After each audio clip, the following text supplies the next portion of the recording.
Nellie Davis Tayloe Ross was an American politician, the 14th governor of Wyoming from 1925 to 1927 and director of the United Statesmen from 1933 to 1953. She was the first woman to be sworn in as governor of a U.S. state, and remains the only woman to have served as governor of Wyoming.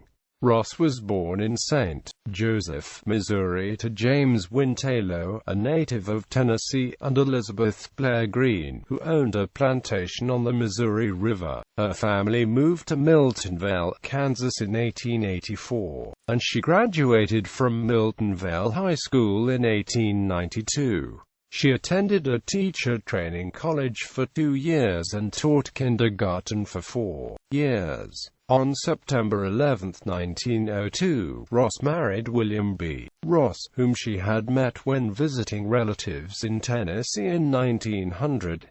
William was governor of Wyoming from 1922 to his death on October 2, 1924. Ross succeeded him as governor when she won the special election, becoming the first female American governor on January 5, 1925. She was a staunch supporter of prohibition during the 1920s. She lost re-election in 1926 but remained an active member of the Democratic Party. In 1933, Ross became the first female director of the United States Mint. Despite initial mistrust, she forged a strong bond with Mary Margaret O'Reilly, the assistant director of the Mint and one of the United States' highest-ranking female civil servants of her time. Ross served 5 terms as director, retiring in 1953.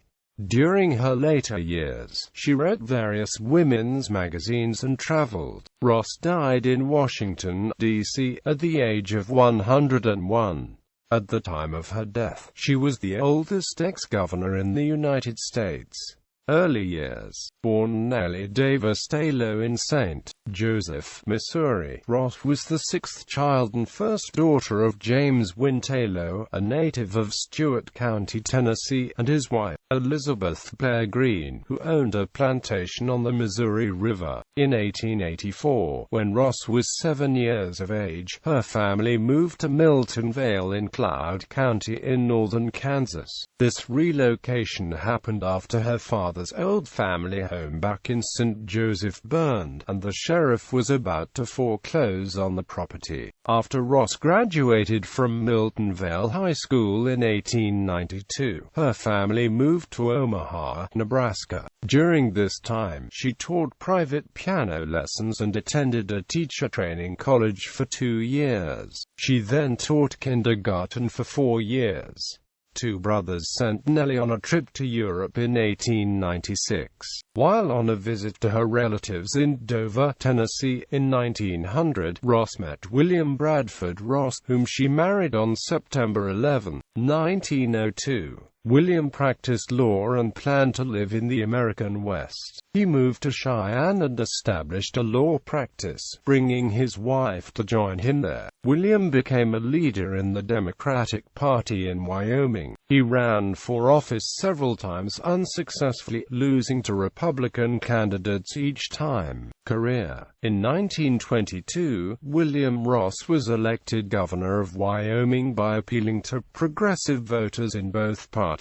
However, after little more than a year and a half in office, he died on October 2, 1924, from complications from an appendectomy. The Democratic Party then nominated his widow, Nellie, to run for governor in a special election the following month. Ross refused to campaign but easily won the race on November 4, 1924. On January 5, 1925, she became the first female governor in the history of the United States. As governor, she continued her late husband's policies, which called for tax cuts, government assistance for poor farmers, banking reform, and laws protecting children, women workers, and minors.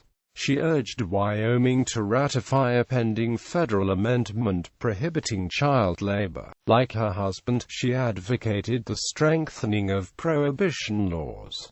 Ross ran for re-election in 1926 but was narrowly defeated. She blamed her loss in part on her refusal to campaign for herself and her support for prohibition. Nevertheless, she remained active in the Democratic Party and campaigned for Al Smith in the 1928 presidential election, though the two disagreed on prohibition. At the 1928 Democratic National Convention, she received 31 votes from 10 states for vice president on the first ballot. She also gave a speech seconding Smith's nomination. After the convention, she served as vice chairman of the Democratic National Committee and as director of the DNC Women's Division. U.S. President Franklin D. Roosevelt appointed Ross as director of the U.S. Mint on May 3, 1933, making her the first woman to hold the position. Ross and the Mint's assistant director Mary Margaret O'Reilly, the sweetheart of the Treasury, who had worked at the Mint since 1904, had mutual suspicions to overcome. Ross, who had endured poor relations with Eleanor Roosevelt and others on FDR's campaign, did not trust the career star. O'Reilly saw another political appointee with no experience at the Mint Bureau replacing Robert J. Grant, who had been Denver Mint superintendent before his directorship.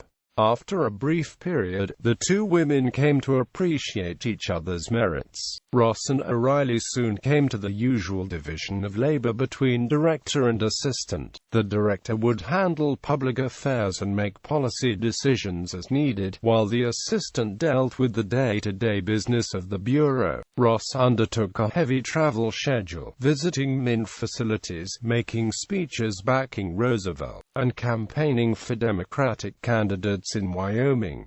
This left O'Reilly running the Washington office as acting director. The two women carried on a businesslike but warm correspondence during these times, with O'Reilly writing to Ross, "I am so anxious to have your mind at ease about the office here that I have resorted to rather frequent telegrams. They are so much more direct and up-to-date than letters. My love to you and every good wish for the success of your visits to our beloved Mint institution."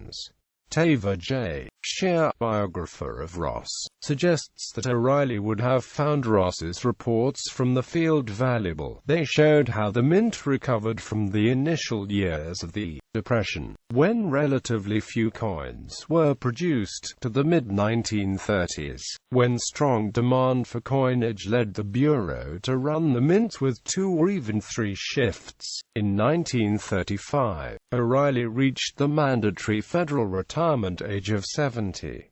Ross requested that President Roosevelt exempt O'Reilly from mandatory retirement, because the assistant's knowledge of Bureau affairs was so extensive and was so badly needed. A special order of President Roosevelt gave O'Reilly an extra year in the Mint service.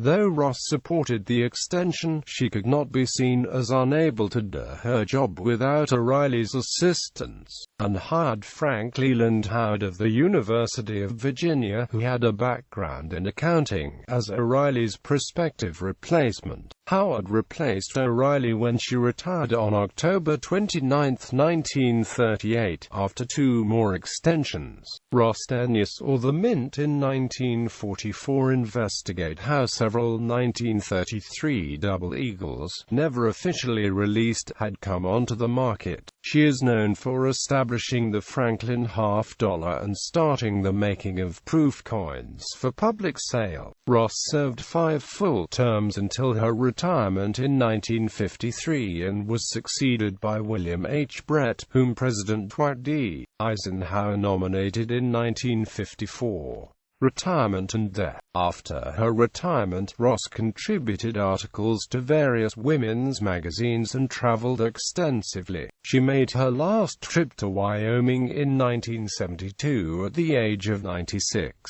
5 years later, she died in Washington, D.C., at the age of 101. At the time of her death, she was the oldest ex-governor in the United States. She is interred in the family plot in Lakeview Cemetery in Cheyenne.